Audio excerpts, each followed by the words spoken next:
تو میں حیران ہو گئی کہ بھابھی کی اس عورت سے دوستی تھی یا وہ اسے جانتی تھی پہلے سے ہی، کیونکہ ان دونوں کے ہنسنے کی آوازیں باہر تک آ رہی تھیں۔ خیر میں کچھ کر نہیں سکتی تھی، میری بھابھی ہی میرا سب کچھ تھی۔ بھابھی تھوڑی دیر کے بعد کمرے سے باہر آئیں، ان کا چہرہ بالکل سپاٹ تھا۔ کہنے لگی چلو جلدی سے گھر چلو، اب کافی دیر ہو گئی ہے، تمہارا بھائی بھی آنے والا ہوگا۔ میں بھابھی کی اس ہڑبڑی کو سمجھ نہیں پائی، میں اس کے پیچھے پیچھے آ گئی۔ بھابھی نے فوراً ہی جا کر سڑک پر ایک رکشہ لیا اور اس میں بیٹھ گئی۔ پورا راستہ بھابھی نے مجھ سے کوئی بات نہیں کی، وہ گمسم ہی رہی تھی، شاید الفاظ کا چناؤ کر رہی ہو مجھ سے بات کرنے کے لیے۔ آدھے گھنٹے میں ہم گھر پہنچے، بھابھی نے رکشے والے کو پیسے دیے اور واپس بھیج دیا۔ رکشے والا مجھے دیکھ کر بڑی افسوس بھری نظروں سے دیکھ رہا تھا، لگتا تھا جیسے اسے کچھ معلوم ہو، وہ مجھے بتانا چاہتا ہو۔ اس نے ایک بار مجھے آواز بھی دی کہ رکیے بات سنیے۔ بھابھی نے اسے جھڑک کر وہاں سے بھگا دیا تھا۔ میں بہت پریشان ہوئی تھی، میرا تو دل چاہ رہا تھا کہ میں بھابھی سے ساری باتیں پوچھ لوں، ان سے کہوں کہ میں بھائی کو بتا دوں گی، لیکن میں کیا کر سکتی تھی؟ میرا وزن بہت زیادہ تھا اور اس کے لیے بھابھی نے ہی میرا علاج کروانا تھا۔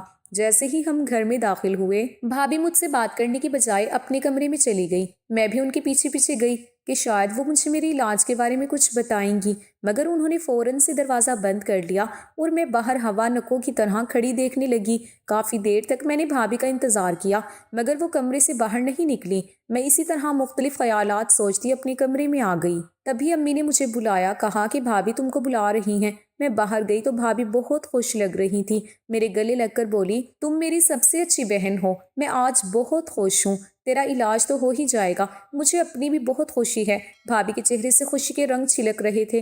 انہوں نے مجھے اپنے پرس سے 1000 روپے نکال کر دیے اور بولی لو جو بھی دل کرے میری طرف سے کھا لینا۔ میں پریشان ہو کر بولی بھابھی تو مجھے موٹاپے کے علاج کے لیے لے کر گئی تھی اور اب کھانے کے لیے مزید پیسے دے رہی ہو، یہ کیا بات ہوئی؟ میرے پوچھنے پر بھابھی ہنس پڑی، ارے اس میں کیا بات ہے، تم کھانا پینا کر لو، کل سے تم اچھی طرح سے ڈائٹنگ کرنا اور میں تمہارا علاج بھی کروں گی، اور ہاں اس ڈاکٹر نے مجھے دوا بھی دی ہے، اس دوا سے 2 ہفتے میں تمہارے پیٹ کی چربی پگھل کر ختم ہو جائے گی۔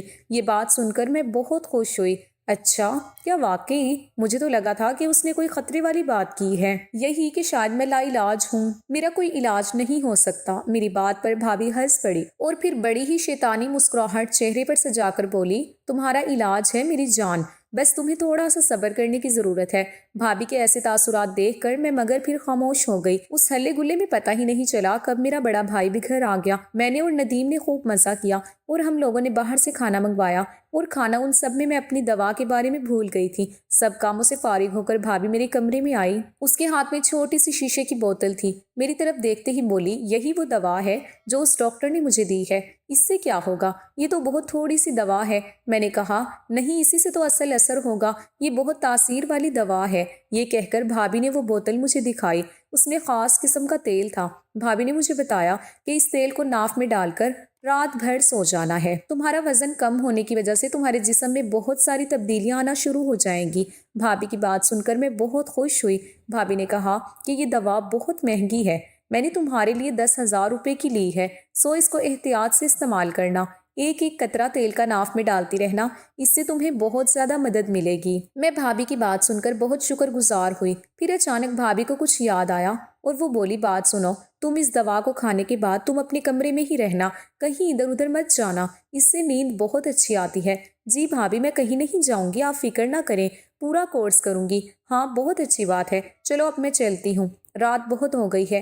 یہ کہہ کر بھابھی میرے کمرے سے چلی گئی اور میں اس شیشی کو دیکھنے لگی جو بہت ہی چھوٹی سی تھی، اس میں جیسے لگتا تھا تیل نہیں بلکہ زہر کے قطرے ہوں۔ میں نے اسے کھولا تو ایک عجیب سی بدبو میرے نتنوں سے ٹکرائی تھی۔ خیر میں نے دروازہ بند کیا اور اس کا استعمال کرنے کے بعد میں سو گئی۔ مجھے اس رات بہت گہری نیند آئی تھی، کافی دیر میں سوتی رہی، بالکل ایسے جیسے کوئی بے ہوش ہوتا ہے۔ صبح کے تقریباً 10 بجے اماں نے میرا دروازہ زور زور سے بجایا۔ اماں کی دستک سن کر میں بھی بہت زیادہ ڈر گئی تھی، کیونکہ ایسا پہلے کبھی نہیں تھا۔ اٹھتے ہی میری نظر گھڑی پر پڑی تو میں حیران رہ گئی تھی کہ صبح کے 10 بج رہے تھے، حالانکہ ایسا ہونا نہیں چاہیے تھا۔ میں صبح کے 10 بجے تک آج تک کبھی نہیں سوئی تھی۔ میں نے ہمیشہ اپنی زندگی میں منظم زندگی گزاری تھی۔ پھر جیسے ہی میں نے دروازہ کھولا تو اماں مجھ پر نظر پڑتے ہی پریشان ہو کر مجھے دیکھنے لگی۔ ارے بیٹی کیا ہوا؟ تم تو بہت جلدی اٹھ جایا کرتی ہو، آج ایسی کیا بات ہو گئی؟ امی کے کہنے پر میں واقعی خود کو حیرت سے دیکھنے لگی۔ میرے جسم سے بھی بو آ رہی تھی۔ مجھے لگا جیسے میں کسی کیچڑ بھرے بازار میں سوئی ہوں، کیونکہ میرے کپڑوں سے بھی عجیب قسم کی بدبو آ رہی تھی جسے سونگھا نہیں جا رہا تھا۔ وہ تو شکر ہے کہ اماں نے اس بدبو کو محسوس نہیں کیا۔ میں ناشتے پر جانے سے پہلے نہانے کے لیے اپنے کمرے میں چلی گئی۔ نہا دھو کر باہر نکلی، تر و تازہ ہو کر باہر نکلی، اپنا تر و تازہ محسوس ہوا۔ مجھے بہت برا بھی لگ رہا تھا کہ اس طرح سونے سے میرے کپڑے پہلے کبھی بدبودار نہیں ہوئے تھے، لیکن آج تو ایک عجیب ہی معاملہ میرے ساتھ پیش آ رہا تھا جس کا سر پیر مجھے نظر نہ آ رہا تھا۔ تھوڑی ہی دیر بعد میں ناشتے پر گئی۔ بھابھی بھی میرے ساتھ بیٹھی تھی۔ مجھے دیکھ دیکھ کر بھابھی بہت خوش ہو رہی تھی۔ بولی کہ رات کو نیند کیسی آئی؟ میں بھابھی کو یہ بھی نہیں کہہ سکتی تھی کہ مجھے بہت زیادہ نیند آئی، بلکہ نشے والی نیند آئی، کیونکہ اماں بھی ساتھ بیٹھی تھی اور ہو سکتا تھا کہ اماں مجھے اس بات پر بھی ڈانٹیں کہ تم بھابھی کے ساتھ اکیلی کلینک میں کیوں گئی تھی۔ یوں میں چپ رہی۔ تھوڑی دیر بعد بھابھی نے خود ہی مجھے اپنے کمرے میں آنے کا اشارہ کیا۔ میں جیسے ہی ان کے کمرے میں گئی تو بھابھی بہت خوش تھیں۔ بولی دیکھو شازیہ، وزن ایک دن میں کم نہیں ہوتا، تمہیں کچھ مہینے محنت کرنا پڑے گی، اس تیل کا باقاعدگی سے استعمال کرنا ہوگا، لیکن اس سے پہلے میں تمہارا ایک اور جگہ ٹیسٹ کروانا چاہتی ہوں۔ اس ٹیسٹ کے بعد زیادہ اچھے سے پتہ چلے گا کہ تمہیں کون سی دوا کی ضرورت ہے۔ تم تو جانتی ہو تمہارا موٹاپا خطرناک حد تک بڑھ چکا ہے۔ اب تم کسی سے شادی کرو گی تو وہ تو تمہیں اپنی ماں کے سر برابر سمجھے گا، کیونکہ تمہارا وزن 50 سال کی عورتوں سے بھی زیادہ ہے۔ یہ بات سن کر میں ڈر گئی۔ میں نے کہا بھابھی، آپ نے جو ٹیسٹ بھی کروانا ہے میں آپ کے ساتھ چلنے کو تیار ہوں، لیکن خدا کے لیے میرے موٹاپے کا کچھ کریں۔ بھابھی نے بھی ڈاکٹری کا کورس کیا تھا، اس لیے مجھے ان پر بہت زیادہ بھروسہ تھا۔ بھابھی نے کہا کہ آج شام کو چلیں گے۔ شام کو میں تیار ہو گئی۔ بھابھی نے اسی طرح ایک رکشے والا بلوایا اور مجھے لے کر اس کلینک پر چلی گئی۔ میں اس بات پر اعتماد تھی کیونکہ ہم ایک بار پہلے بھی یہاں آ چکے تھے۔ بھابھی بولی تم اسی طرح کرسی پر بیٹھ جاؤ، میں تھوڑی دیر بعد ڈاکٹر صاحبہ کو لے کر آتی ہوں۔ میں کرسی پر بیٹھی، ڈاکٹر صاحبہ چند منٹوں میں تشریف لے آئیں، پھر ان کو آتے ہی مجھے سپلین نظر آنے لگی۔ ہو یہ کہہ کر وہ بری طرح ہنسنے لگی، جبکہ میں حیران تھی کہ ایسا تو کسی نے آج تک نہیں کہا تھا۔ میں پتلی لگ رہی ہوں، کیا یہ لوگ مجھے بے وقوف سمجھ رہے تھے؟ میں نے دیکھا اس عورت کے ہاتھ میں کپڑے تھے جو نئے اور جدید طرز کے لگ رہے تھے۔ اس عورت نے وہ کپڑے بھابھی کو دیے۔ بھابھی نے اس سے کپڑے لے کر مجھے دیے اور بولی جاؤ جا کر غسل خانے میں یہ کپڑے تبدیل کر کے آؤ، اسی میں تمہارا چیک اپ ہوگا۔ میں نے کپڑے دیکھے تو وہ کسی دلہن کے جیسے کپڑے تھے۔ لگ نہیں رہا تھا کہ ان کپڑوں میں میرے چیک اپ کا کوئی بندوبست ہوگا، کیونکہ یہ کپڑے ہسپتال کے ہرگز نہ تھے۔ میں ہسپتال کے نیلے کپڑوں سے واقف تھی، وہ تو پہننے میں آرام دہ ہوتے ہیں، جبکہ یہ کپڑے بہت زیادہ چمکیلے بھڑکیلے تھے۔ میں حیرت زدہ نگاہوں سے بھابھی کو اور اس لڑکی کو دیکھنے لگی۔ ارے جاؤ بھی پہن کر آؤ نا، میں تمہارا انتظار کر رہی ہوں، میرے پاس اتنا وقت نہیں ہے، میرے پاس اور بھی مریض ہیں۔ یہ کہہ کر میں اس کے رعب میں آ گئی۔ میں غسل خانے میں گئی، وہاں جا کر وہ کپڑے لٹکائے اور تبدیل کر کے باہر آ گئی۔ وہ کپڑے مجھے پورے تھے، ورنہ عموماً مجھے اس طرح کے کپڑے کبھی